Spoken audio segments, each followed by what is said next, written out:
What's up, everybody? It's Enrico Suave. I'm here training in the dungeon, guys, as you can see. But I wanted to comment on people asking me about the Tank fight, Ryan Garcia. All before the fight, I did say Tank was going to win the fight. If I have money on it, which I didn't, I don't really gamble. But if I was to gamble on it, I would have put everything on Tank. I told a lot of people that. And a lot of people were surprised. But watching the fight now, man, not only would I have put my money on it, I should have put my money on it. Looking back at the fight, I just want to comment that Ryan is a good fighter. Like, I'm not saying he's not good. His attributes are good. He's long, lanky, strong, and fast. But that's not going to win you fights at the top level. At the championship level, the Gervante Davis fight, he shouldn't have really took that fight yet. He wasn't ready. I compared this fight to Mayweather-Canelo. Mayweather taking Canelo on early, knowing he wasn't ready for somebody like Mayweather, beats him, and now Mayweather will forever be able to say, hey, I beat Canelo. Everybody knows it. Canelo at his peak with Mayweather at his peak, that would have been a fantastic fight. I would love to see that fight. But, you know, it was never going to happen. It's never going to happen. But what I'm saying is Ryan will work his way up to that point, I believe. But a lot of his problems come from fundamental boxing. Okay? I'm not, obviously, a professional boxer, right? But I'm a student of the game. A student of the science. Okay? There is a science, and this just proves it.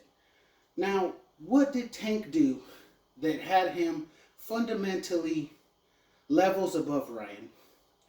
Okay, one of the things Tank did right off the bat was he used his footwork. Okay, he put his footwork, he put his foot on the outside of Ryan's foot, creating leverage.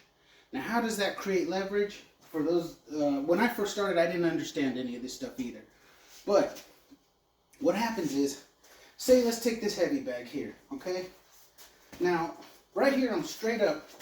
I have my heel, got my toe pointed about 45 degrees. My body should be turned here, okay? If I'm gonna do it straight up, I'm a little bigger dude and I fight a little more squared up, which isn't correct for boxing, but I just do. So I know I'm not supposed to, but I do it anyway. But what happens is here, I'm straight up with this guy, okay? With my opponent. My heel, from my heel to my toe should face my opponent, okay? That's where I'm going to have the most length and power at the end of my punch, and I'm going to have good leverage. But if I move my toe here, now my heel to my toe is pointing over here. I don't have good leverage on this opponent. On this opponent right here. Okay, in order to throw my hook, I have to reach way back. And even then, my hook's going to get stumped early. Right? Before I can really get enough power on it to hit it right here. Right there. So where the most power will be transferred. It's getting stuffed. So right here, I don't have good leverage. I might still have enough strength and power, which myself personally, I have hit people here. I've dropped people here. But is it ideal? No. Okay, especially at these heights, these levels of boxing. You want leverage upon this opponent. And if this opponent's here, he's got leverage on me. Because if I throw here, now I'm wide open. And if he hits me, how am I going to attack him? I'd have to twist my whole body this way, which is going to take time. By that time, he's gone. Or he's attacking me more and I have to back up. And how am I going to back up if this leg is trapped here? So, let me see. Do I have something here? Maybe I have something here that I can use. Well, I'll use this kettlebell. Okay? So, let's just say this is the outside foot of Gervante Davis, and his toes pointing here. Okay? Now, if my leg is here, how am I supposed to escape this way I'm gonna get blocked, especially someone's whole body. I'm just gonna get blocked. Which, if you look at the first knockdown, that's exactly what happens. Gervante had leverage. Okay, that's called leverage. That's called angles. When they're talking, when they're saying angles and leverage, that's what they're talking about. This over here is no leverage for me. I have no leverage here with my toe on the outside of somebody else's toe, or on the inside rather, like Davis had on Ryan the entire fight. So for Ryan to allow him to do that, he must have either not known, which I highly doubt, or he thought he could get away with it because of his speed and power. Another problem, which he didn't get away with it at all, and he should have really been fighting for that lead foot, which he never fought for it. He literally put his foot right in there. He didn't even care about it, which goes to show how his level isn't, he's not at that level. He's not at the level of which he's like an amateur level, but I think maybe he turned pro. His style was more geared towards pro, so he got away from fundamentals in the amateur game. Now, another problem, that was one huge problem, right? So if you can't get angles and leverage the way Tank was, so, you know, let's flip it on the other side where Tank was at. Now, Tank had his foot on the outside. Now, if I have my foot on the outside of this bag, now look, do I have leverage on this opponent? Yes, especially if this opponent's looking that way. If he's looking that way, I can just nail him, which is exactly what happened. Right? He took the outside leverage on his foot. As he knew Garcia was going to throw that left hook, he bobbed, weaved, and countered. With leverage. Because Garcia's more squared up to him because he took the angle away from him. So bob, weave, countered, threw the punch, and bam, he landed it perfect, which is the same way he knocked Rolly out. But he looks for that. Okay, especially if you throw the same attack multiple times. So, like for Garcia, he throws the left hook, and look where he brings his hands back. Another point, which was killing me. He's got his hands here. He pulls his hands down, first of all, to telegraph that he's going to throw a left hook. Brings them down, brings it here, and throws it here. He's fast, and it allows him to get away with it. So it allows him to, he can get away with it because of how fast he is. Okay? He can get away with that. But look where he brings the hand back. When he throws it, he brings it back down to his waist. So, boom, here, while he has his chin up, and his hand down. So, who's going to, boom, and like this, I mean, I'm asking for it, really, which he did get it. He asked, he received it. Could he have caught him in a scramble? Yes, which he didn't, but that's because Davis held on. He had to do what he had to do, because in a scramble, anything can happen. And that's why he did it. Now, let the fight slow down into his pace, where he's comfortable, where he can stop, make Ryan set, and see what attacks he's going to use, and then use those attacks against him. Okay? Mayweather was fantastic at this. A lot of people are great at this. Juan Manuel Marquez, fantastic at this. Now, what I'd like to see from Ryan is to keep his hands up, be more disciplined, chin down. Okay, and when he throws this hook, or just learn it. Just learn that when you throw the hook, maybe turn it over. Why turn over the hook? Some people like to throw the hook this way. I like to throw the hook that way. But what is wrong with it, and why not learn to turn the hook over? Train to turn that hook over. Why? Why would you do that? What's the difference, right? The difference is a couple of things. Now, with a hook that stays here, you're not getting as much power because you're not twisting, okay? So when you twist, you naturally are getting a corkscrew of power, okay? So you'll notice there's a lot of people out there, when they knock people out, you'll see I'm having that thing turned over. You see it the other way too. I'm not going to say it doesn't have power. I like to do it that way because it's comfortable to me. But that corkscrew gives it a little extra momentum. It's twisting momentum, which means it's traveling more in a shorter amount of time. Now watch this. I want you to see something too. When you throw a hook this way, it's only natural. Even if you're, you really have to hug down, keep your hand super tight, and then just barely bring it out here to get the fastest hook.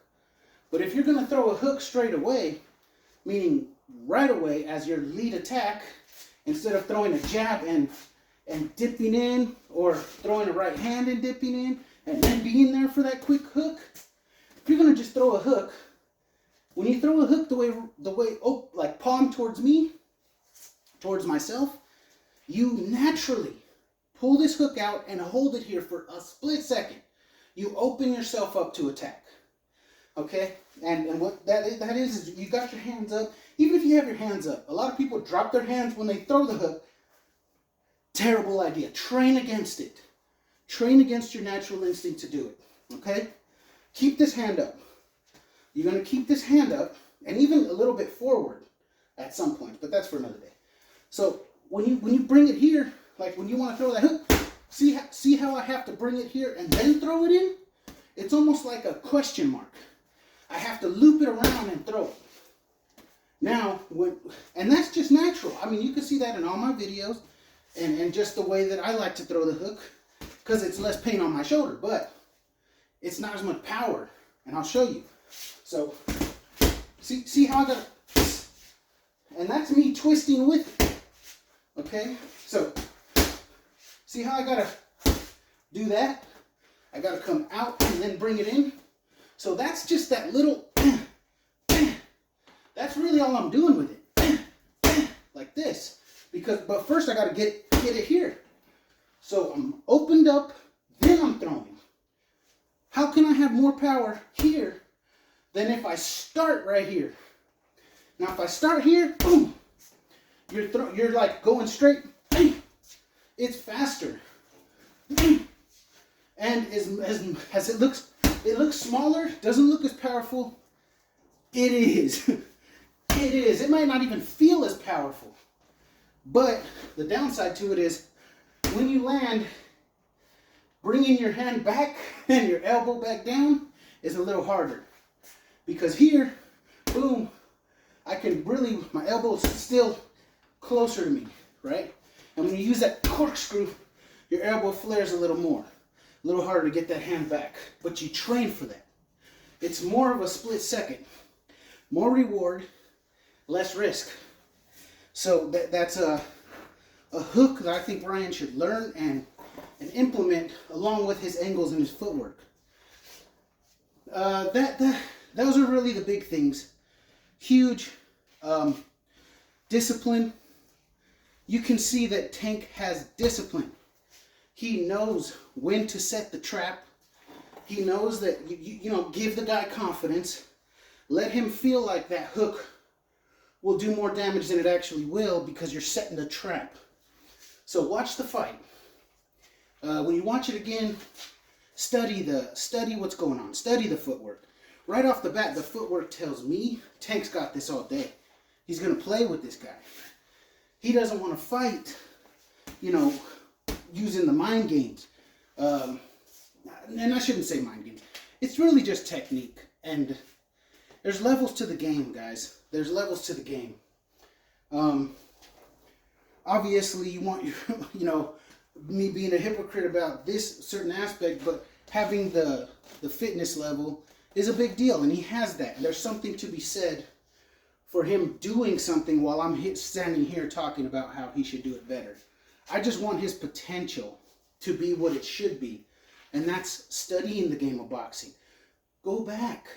Okay, look at Marciano. Look at Joe Louis. Okay, look at Ray Robinson. Look at Ray Leonard. Even De La Hoya didn't have great fundamentals until Mayweather got him and showed him more, gave him another level above. Look at Mayweather's fights. The man's fundamentals are always on point. Always on point. What Mayweather did was he put on top of fundamentals, he patched all the holes that in his game that he could have even had, with speed and his fitness level and everything being on point. He added a level of defense and a level of trap setting, right? That wasn't, that wasn't there before, or maybe it just wasn't used as much. I don't know that anything here can be new or revolutionary, but Mayweather, when you look at him, he always has his foot on the outside. He uses that shoulder to block, keeping this hand lower. Why? Because you ain't gonna expect that a punch come from underneath you. It's hard to see that. And if you do decide to block that, he'll just come over the top of you with his speed. He'll come over the top of that blocking with his speed. And look at the angles. And if he doesn't like the way that you're fighting him, and as a matter of, like, you use your footwork, you use whatever you got going on, he uses his speed to jab you while you're thinking he's jabbing with his speed, getting out, coming back in, jabbing, throwing right hands, setting traps. Before you know what's going on, it's already late in the fight and you're down. Mayweather's great for that.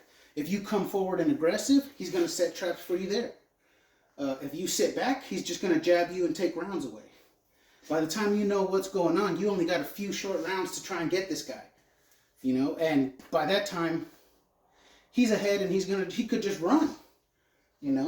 He could counter you and run because he's just fast. Fitness level is there. But enough of that. Tank Davis is right there. He needs to fight better fighters. He got to go Haney's. If he gets up in weight, I'm not sure what Spence and all those guys are a little heavier, I believe. But he's got to fight these guys, there. He could just sit on that weight division. He's probably my height, 5'6", 5'5", something like that. A lot of power in a short body like mine and like his, there's a lot of power there, a lot. You're closer to the ground. When you throw that power, as long as your feet are both on the ground and you can explode with that power, you're going to have a lot of it available to you, And speed, knowing the knowledge of the game, those are just simple fundamentals that Ryan's got to fix because he can't win at this level. He's been exposed badly now. And, if he doesn't fix these things, like, I was saying, he needs to go train with Canelo, but Canelo has all these fundamentals, but is he going to help this kid? I heard they had a fight, or he got kicked out of the gym, or did he leave on his own? I don't know. Was everybody too busy for him? Maybe they were, but there's lots of great trainers that will teach you some great fundamentals. I don't know why De La Hoya. I know De La Hoya. He's got to listen, bro. Ryan's very arrogant. That's a problem he's got. He is good. Will he be the future? That's his choice. He's really got to fix these fundamental problems, and if he can do that, he can move on, and he'll be better for that. But as of right now, if he stays the way he is with the fundamentals, bringing his hand back low, not using his footwork, not using angles, and not being disciplined, 4 huge problems. If he doesn't get those 4 things fixed, I don't believe he reaches that level. That De La Hoya level, that Canelo Alvarez level. He's just never going to get there. He's got to fix those things. Once he does, he's good. He's got speed, and he's got the frame to build on where he will go to those middleweight divisions, and who knows? He can go way up there. He can go higher than I think even Canelo. I think he has a bigger frame than Canelo. And look at Canelo's skills and his fundamentals, his defense. If you had Canelo skills in Ryan's body, Ryan would be the best there is. But he's got to work on it. He's got to fix it, and he's got to be humble, and he's got to listen. He sounds real arrogant right now, and for a man of God, the way he is, to act that arrogant, it's kind of crazy to me. He'll learn. He's young. So that's my thoughts on Ryan Garcia. I'm rooting for the kid. He's from Victorville, which, you know, I was born in San Bernardino, moved to Fontana. I was in Ontario for a little bit, but I mean, I moved here to Texas from Fontana. And, you know, I've only been here a year, so I'm mostly, you know, I'm from over there. And I'm rooting for the kid, man. I'm really rooting for him. I really hope he fixes all these issues he has. And, you know, I hope he does reach that Canelo Alvarez level. You know, he's just got to get there. I mean, imagine him with Lomachenko skills. He'll be unbelievable. I mean, Lomachenko has crazy fundamentals. Yeah, I mean, that's when you take fundamentals and then you just build upon it and build upon it. You get that Lomachenko, you get Mayweather, you know, you get those guys. Lomachenko spent too much time in the amateurs, in my opinion. And, you know, he's getting older, and then these younger guys are just young and they're good, you know. I'm starting to realize, you know, my age, just being 36, you know, is tough on me when I go to the gym and I'm boxing these young 21-year-olds. I'm just like, what the heck? You know, it's hard to keep up and hard to, you know, not fight the pain that my body has, you know, all the beatings and all the abuse, obviously, from my weight. My knees hurt, my ankles, you know. It's hard. I can't pivot the way I used to. I mean, gosh, I'm just slow as dirt now. But that can always be fixed with my weight loss goals. For right now, that's my opinions on that. If they fight again without a warm-up fight, I mean, Ryan's got to go fight six or 7 times, and he's got to go win some world titles, fix these problems. You know, if he fixes all that stuff, I could see a rematch. But really, Gervante Davis doesn't have to give him a rematch. And if he does fix all those problems, do you think Davis would want to give him a rematch? Or just hold it over his head that, I already schooled you, bro. I took you to school. You suck. I already destroyed you, and there's nothing, you know, what are you going to say? And actually, with a knockout, that's even worse. Mayweather didn't even knock Canelo out. So this is even worse than that. This is just a worst case scenario for Ryan. Can he go and make money and build off the Mexican brand? Yes. He can do all that. But will he? That's on him. This is it for Enrico Suave. You guys, let me know in the comments below what you guys thought of the fight and what you think Ryan's future is going to be, what he needs to do. Tank, he's on his way to being Mayweather Jr., really. He's just going to be Mayweather Jr. But he's on his way, man. He's going to do a great job. He's going to be great in the future. So good for him, and hopefully we get to see those super fights with Haney and all these great boxers. I'll see you guys next time.